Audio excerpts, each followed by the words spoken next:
damos la bienvenida al economista Jorge Arris. Él fue director de la delegación del Consejo Nacional Electoral en la ciudad de Cuenca. Mucho se ha dicho, muchos elementos de juicio se vierten en el país sobre la acción del Consejo Nacional Electoral, y es importante conocer una visión interna que la tuvo el economista Jorge Arris por un periodo que tuvo una brusca culminación hacia la medianoche del sábado 24 de octubre.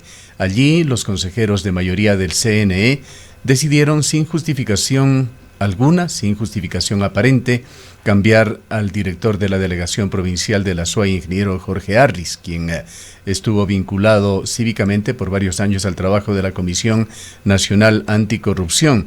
Comisión que, dicho sea de paso, ha pedido también ser parte de lo que ha denominado una Contraloría Social con respecto al sistema electoral y a los escrutinios particularmente que se realizaban en el país y que fueron ya proclamados como oficiales en las primeras horas del domingo.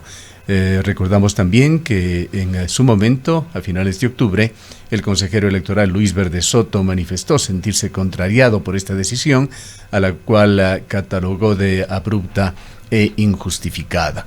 Economista Arris, muy buenos días. ¿Qué es todo lo que está pasando con el Consejo Nacional Electoral?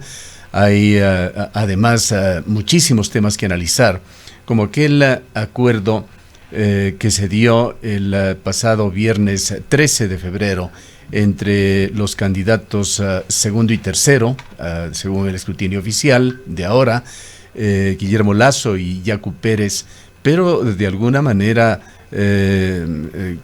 formalizado con la presencia allí de los miembros del Consejo Nacional Electoral, incluso de observadores internacionales, tema que al final el Consejo Nacional Electoral lo ha dejado de lado.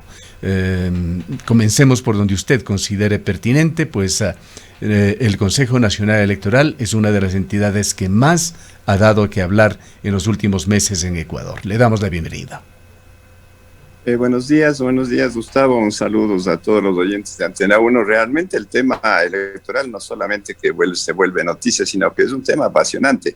Realmente la situación del proceso electoral para la elección de presidente de la República para el periodo 2021-2025, realmente esto ha generado una situación anormal.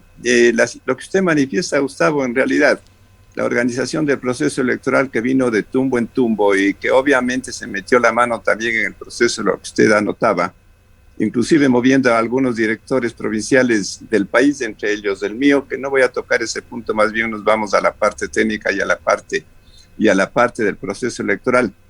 El tema del proceso electoral empieza con dificultades desde la inscripción de candidaturas, cuando los candidatos presentan sus recursos, cuando presentan sus papeles para la inscripción, y ya empiezan las dificultades. No nos olvidemos que el tema, por ejemplo, de la inscripción de la candidatura de Arauz se presentó inicialmente con el binomio de Rafael Correa, que no podía, que estaba sentenciado por la justicia. Después se cambió, después se alteró, es decir, no se exigieron, no se hicieron adecuadamente las cosas para poder aceptar a los binomios. Después se aceptaron 15 binomios más, después se presentaron también, no se aceptó el binomio de Álvaro Noboa. Es decir, las dificultades empiezan en el CNE desde la inscripción de candidaturas, y el proceso obviamente desde el inicio se complica para llegar al momento. Eso es en el preelectoral. Luego viene ya electoral, el momento de las elecciones, en donde se dan los resultados, se presentan las dificultades, pero se presentan dificultades desde la organización. Y la elección de miembros de juntas receptoras del voto, la capacitación de los miembros de las juntas receptoras del voto, los derechos, las posibilidades, si debían o no ganar, si debían estar presentes, si tenían o no que hacerlo, el tema de la pandemia, es decir, todo un ciclo de dificultades y problemas. Si le agregamos el tema financiero, si le agregamos el tema presupuestario, la reducción del presupuesto, la aceptación, pero es decir, es una suma de dificultades y problemas. Vea, Gustavo, en el tema inclusive del tema de la publicidad, nosotros tuvimos que atender algunos reclamos, inclusive el de ustedes, en donde no se pagaban las publicidades, no se pagaban las cuentas pendientes desde el año 2017. a los medios de comunicación se les debía como 30 millones de dicho dólares. sea de paso, aún se les debe, economista Harris. Exacto. Entonces, Gustavo, ¿cómo es posible que inclusive no se atiendan, que no se haya administrado adecuadamente, que la imagen del CNE, que la imagen institucional, para nosotros era, le digo, una vergüenza que estando frente a la institución, lo único que podíamos hacer es tramitar los reclamos cuando se podía haber atendido oficialmente el presupuesto y pagar a los medios de comunicación? Si se agregan los valores asignados para esta nueva elección, que son alrededor de 29 millones de dólares, estamos hablando de cerca de 60 millones de dólares solamente para pagar el tema de las publicidades. Es decir, administrativamente no se ha cumplido, organizativamente no se ha cumplido, en la parte humana tampoco, en la parte presupuestaria peor. Y vea usted, si vamos al tema informático, que este rato es una reacción lógica, legal, del punto de la Contraloría, desde el tema de la Fiscalía, es decir, todo es una complicación, todo es una alteración terrible en donde no sabemos qué es lo que va a ocurrir, qué es lo que va a pasar. Y si vamos ya al tema postelectoral, en donde usted hablaba muy bien, es el tema de cuáles son los resultados. ¿Son acertados? ¿Son correctos? ¿Son legales? ¿Qué es lo que está pasando? Entonces hay un tema para conversar, Gustavo, creo yo, amplísimamente. Es un tema, yo digo, apasionante, pero terriblemente complicado y peligroso para la democracia del país. Economista Harris, muy buenos días. Luego del encuentro entre Yacu Pérez y el candidato de la Alianza Creo, Partido Social Cristiano, Guillermo Lasso, para proceder o solicitar, en este caso al Consejo Nacional Electoral, la reapertura de las urnas y un recuento de los votos, todavía había expectativa previo a la proclamación de resultados, que fue el día de ayer, pero justamente antes de aquello, el pleno del Consejo Nacional Electoral, con la ausencia de una de las consejeras, me parece que Estela Cero no estuvo, decidió no dar paso a las peticiones ni de Yacu Pérez, ni de Guillermo Lasso, ni tampoco de el candidato de la izquierda democrática, Javier Hervas, y decide proclamar los resultados. ¿Qué efectos puede tener esto luego de todas las expectativas que se han venido generando en torno a aquello, sobre todo, como decía, después de este encuentro que aparentemente lo que intentaba era otorgarle un toque de legitimidad a un proceso que ha venido teniendo una serie de tropiezos, como usted mismo ya manifestó, desde el inicio, desde la inscripción de las candidaturas? La marcha del sector indígena está por llegar a Quito, se ha anunciado que llegará el día de mañana para interponer, en este caso, alguna impugnación a estos resultados. ¿Cuál es la lectura suya respecto de este tema? Antes de contestarle esto, yo quisiera primero hacer una reflexión. Mire usted, ya en el proceso electoral, ¿qué es lo que está pasando? Una vez que se da el proceso electoral y se dan los resultados, resulta que tenemos un ganador de la primera vuelta, que es el señor Arauz, que tiene alrededor del 32%, y los otros candidatos que llegaban alrededor del 20%. Pero no nos damos cuenta, allí había que hacer un análisis curioso. Usted sabía, y la opinión pública también, y los ciudadanos sabían, que estaba calculado que el señor Arauz ganaba en la primera vuelta. No nos olvidemos que el señor expresidente Correa le dijo al señor Moreno en su discurso que el día 8 de febrero el señor Moreno tenía que estar en su casa. Eso es porque simplemente sabían ellos que iban a ganar en la primera vuelta. ¿Por qué no se gana en la primera vuelta? Y esto ya es opinión pública y no podemos ocultar.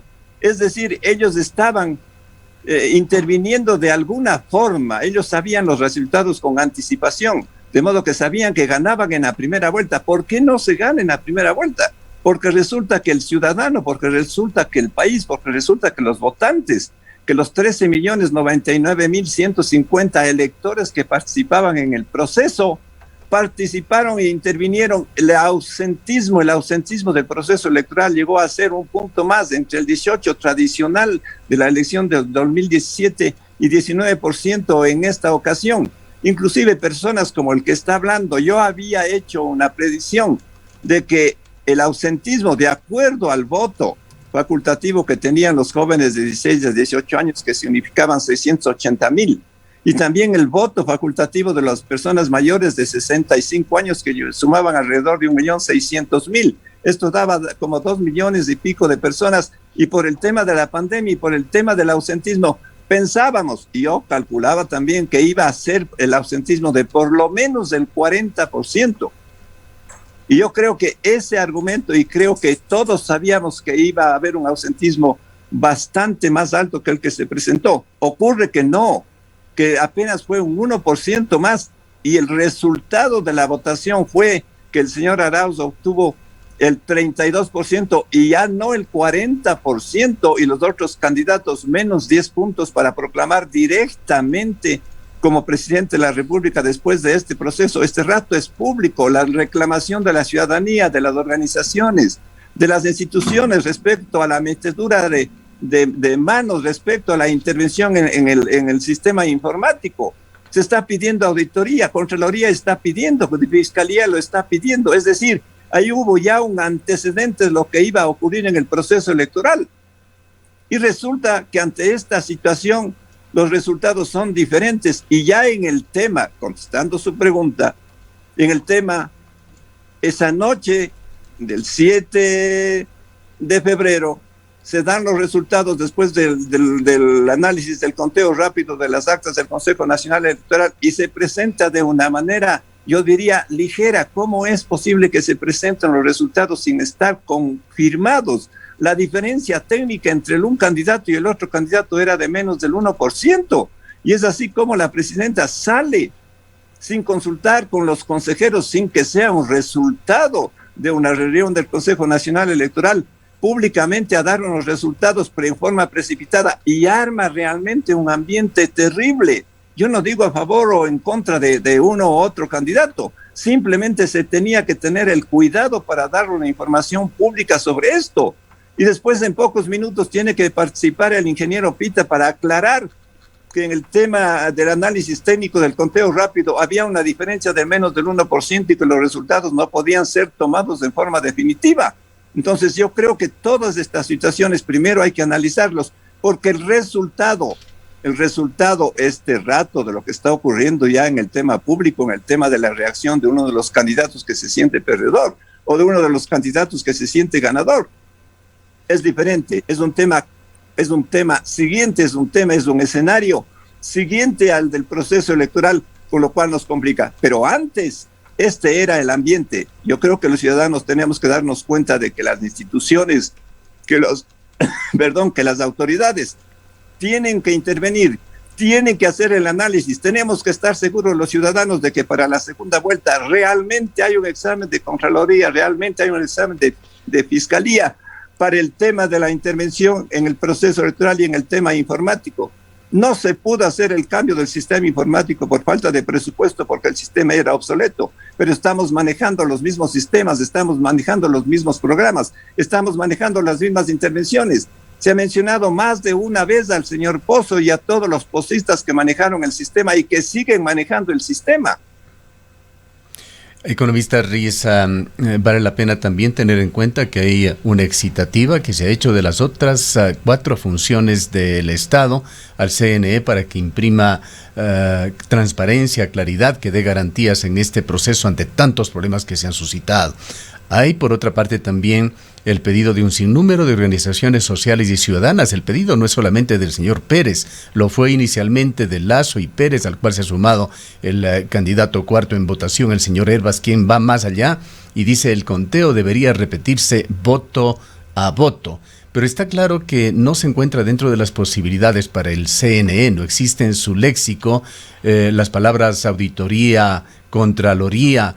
No hay visos de que este organismo admita ningún tipo de proceso de revisión, siendo evidente que el control social, la fiscalización, la auditoría, la contraloría son acciones que solamente podrían contribuir a la transparencia, esto es, a aumentar la confianza del electorado, pero esto evidentemente no es posible. Esto nos lleva a pensar que si bien, y esto es un hecho, así lo conocemos, la primera autoridad en materia electoral durante un proceso es el CNE, pero parece que esto fuera una especie de dictadura del voto. Se ha convertido el CNE en una especie de institución, una entidad supralegal en donde sus decisiones, cualquiera que éstas fueren, no pueden ser refutadas de ninguna manera.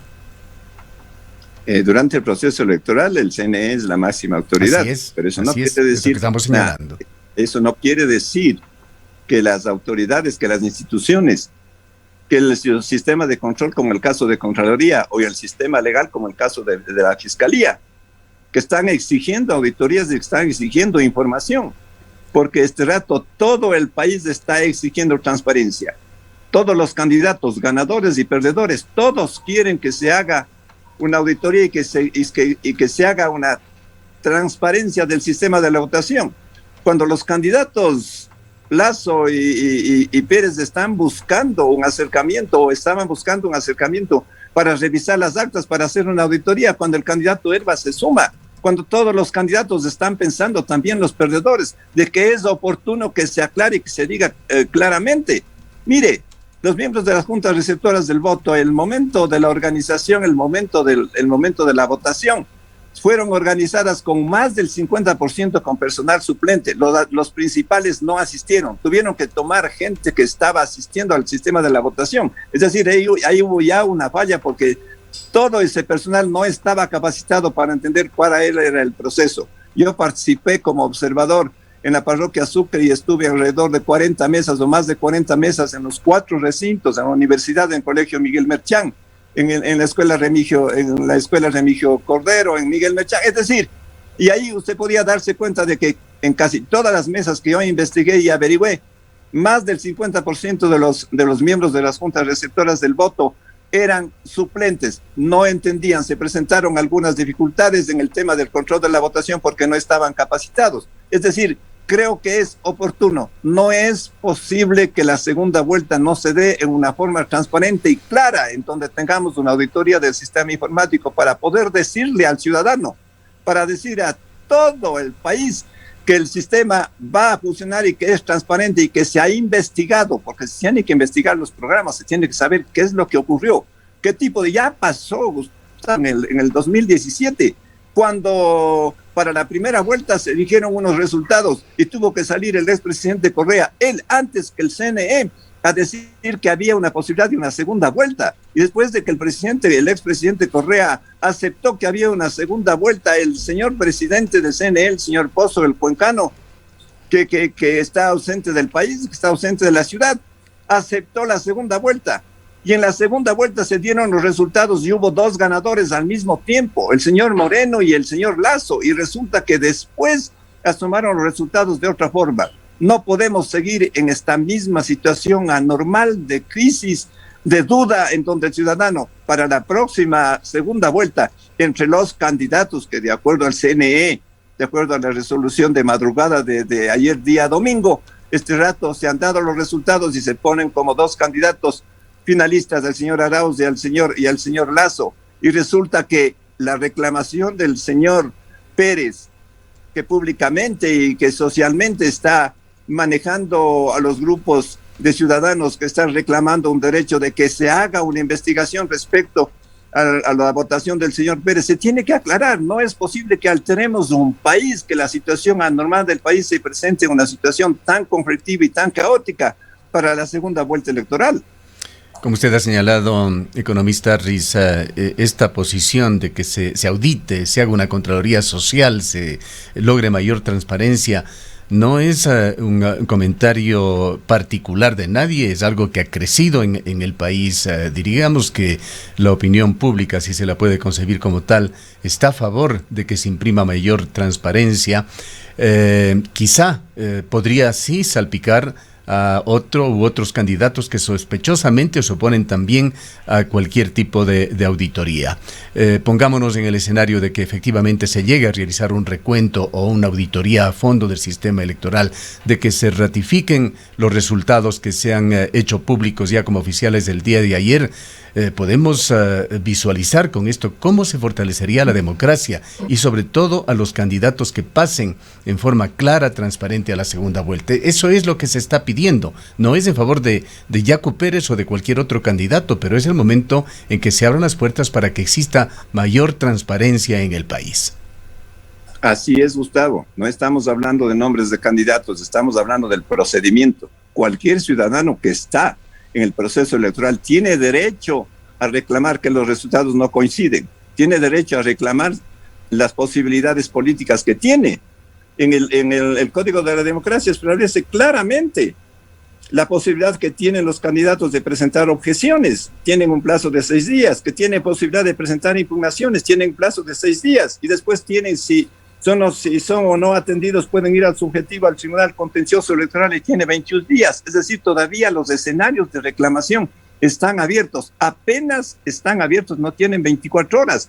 Entonces, los candidatos, las representaciones políticas pueden acudir a los organismos que corresponden para la impugnación, para el tema subjetivo, para el contencioso. Es decir, esto todavía está para largo, porque tiene que presentarse claramente las impugnaciones y tiene que presentarse los recursos que tienen derecho los partidos políticos para reclamar claramente que los resultados se clarifiquen, se presenten oportunamente, y todos los candidatos para saber y crear confianza para el proceso electoral para la segunda vuelta.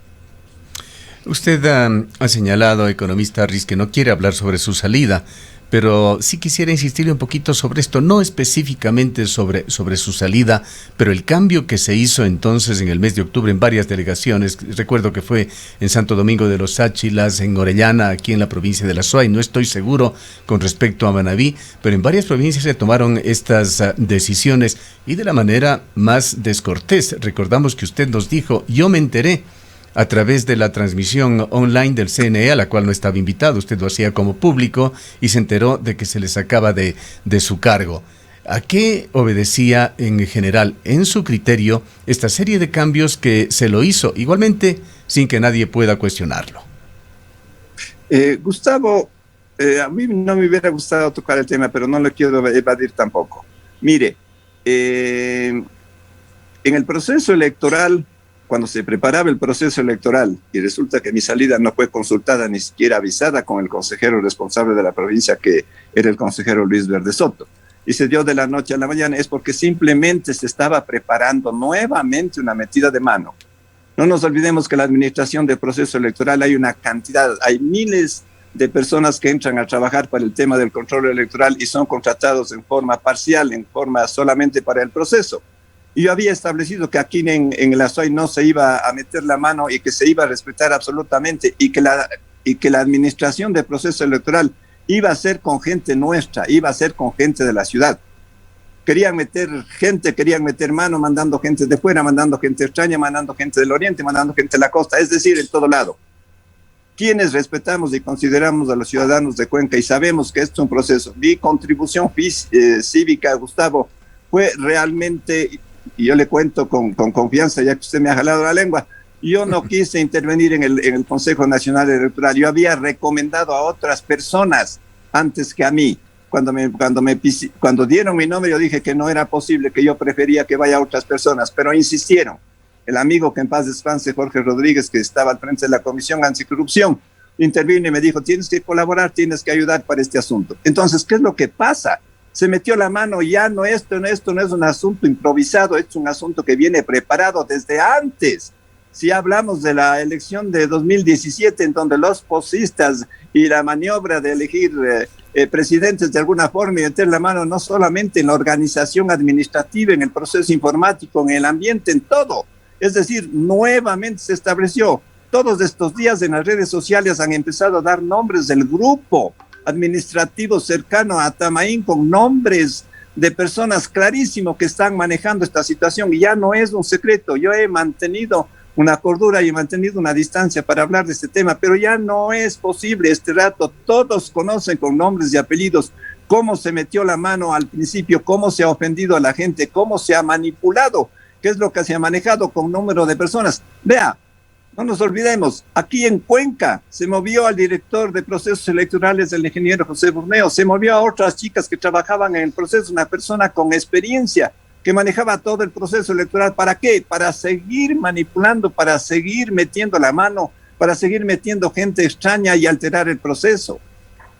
Gracias, economista Harris. No sé si Rosana quiere concluir con algo más. No, solamente yo quería consultarle a usted, economista Harris, ¿quiénes son los que están intentando meter la mano en el proceso desde el principio, como usted manifiesta, manipulando? ¿Quiénes son los autores intelectuales? ¿Quiénes son los autores intelectuales, efectivamente? ¿Quiénes estarían detrás en esta movida de gente para aparentemente manipular el proceso? Y a la final, en esta manipulación, ¿qué es lo que se busca? ¿Cuáles son los objetivos? ¿De que gane un candidato en específico? Públicamente, lo que decíamos hace un momento en las redes sociales, se está dando nombres y se sigue pensando y están diciendo que los exposistas, los que están vinculados al CNE, las autoridades que están vinculadas y cercanas a Tamaín, es decir, que dentro del CNE todavía existe todo este personal que está en el tema de las maniobras. Ya se dan nombres con nombres y apellidos en las redes sociales. Tiene usted cantidades de nombres que están vinculando a esto. Pero en este proceso no solamente es el tema del proceso electoral, sino de la parte moral. Vea usted lo que ocurrió con la conformación y aceptación de partidos. Nos hemos olvidado del señor Daniel Mendoza, que el CNE aceptó el partido político y después vean lo que terminó para evitar el juicio político de la presidenta del CNE. Es decir, nos hemos olvidado que hemos aceptado una serie de movimientos y una serie de aspectos cercanos al CNE en donde no ha habido transparencia, lo que dice Gustavo, no ha habido. Y después la gran división administrativa de 3 consejeros contra 2, en donde se ha impuesto la voluntad para bien o para mal. Y el resultado final de toda esta situación es esto: la anormalidad, la crisis, el estado de nervios del ciudadano. Una segunda vuelta que no sabemos qué es lo que va a ocurrir ante una situación terrible, anormal de desconfianza del CNE. Muchas gracias al economista Jorge Harris. Él fue el delegado provincial de la SUAI hasta una medianoche en octubre, el 24 de octubre, cuando se enteró, sin que tenga un aviso formal ni ninguna previsión, por lo menos para agradecerle por su trabajo por parte del CNE, que decidió destituirlo, como se hizo con otros tantos directores de delegaciones provinciales en ese mes de octubre. Muy fuertes las declaraciones del economista Harris, que suman a ese pedido que se está dando de múltiples sectores del Ecuador, de que a través de auditorías o una contraloría social o simplemente el recuento de los votos en la medida que tenga que darse, se imprima mayor confianza a esto que es extremadamente importante para el país, la elección de un nuevo presidente. En el Ecaustro, desde hace 20 años, trabajamos día a día para generar la energía que tú necesitas. Hoy, renovamos nuestro compromiso de servir a la región y al país, generando desarrollo con conciencia y conservación ambiental y siempre mirando al futuro.